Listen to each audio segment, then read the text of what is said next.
Hello there, grief growers. Thank you so much for listening in today. I've stepped away from the mic for just a little bit to gear up for Season 7 of Coming Back, which premieres September 4th, 2019. But in the meantime, I wanted to bring you some never-before-heard clips from Season 6 interviews. On this In the Meantime episode, I'm asking suicide widow Marlie Rowell if the option of taking her own life somehow became more of a possibility after her husband took his life.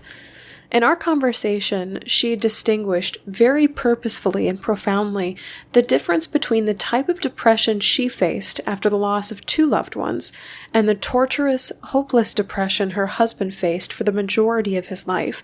This is vitally important information in the aftermath of loss, so listen in. Did you ever believe that might be a possibility for you? That I would lose all hope? Yeah, that you would lose all hope, or even when, I know in my own experience, when my mom died, I was like, oh wow, I'm gonna die.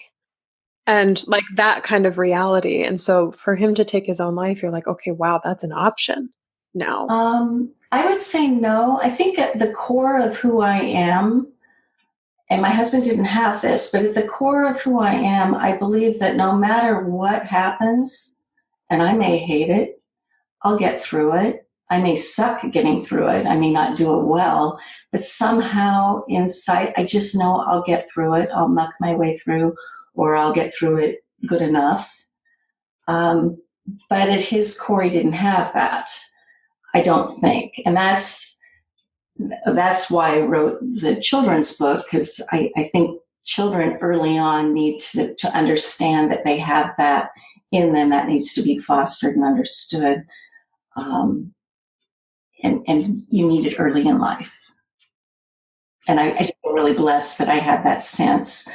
I was devastated. I was absolutely devastated after the suicide. I was definitely depressed. And that depression is a reasonable, rational reaction to sorrow. It is. And I think something would be really wrong with me if I was not depressed after the suicide of my husband, followed 6 months later by the death of my father. But that's really different than what my husband's depression was. There's just a whole nother level that I have thankfully never felt. It's really a hard place to be. He was tortured. It was very, very hard. I hope you enjoyed this In the Meantime episode of Coming Back. If you'd like to listen to my full conversation with Marlie Rowell, go back and listen to episode 86 of Coming Back, called Suicide Widow Etiquette, with Marlie Rowell.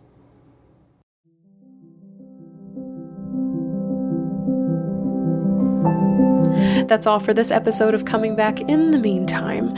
I can't wait to return to you with full-length episodes in Season 7, which kicks off on Wednesday, September 4th.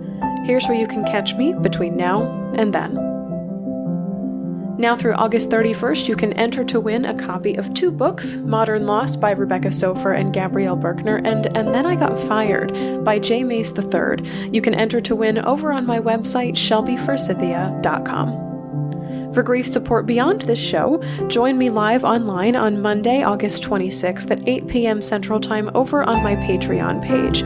Just $1 unlocks the link to join us live, where I'm taking your questions on grief and loss for a full hour. My book, Permission to Grieve, is coming out soon. If you'd like to help me get the word out and get a free digital copy of the book once it's live and in the world, join my exclusive launch team on Facebook. You can find the link in the show notes for this episode.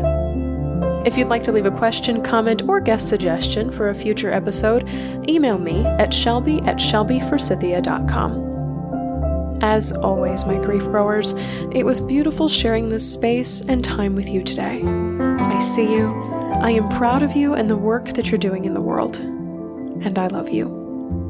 Because even through grief, we are growing.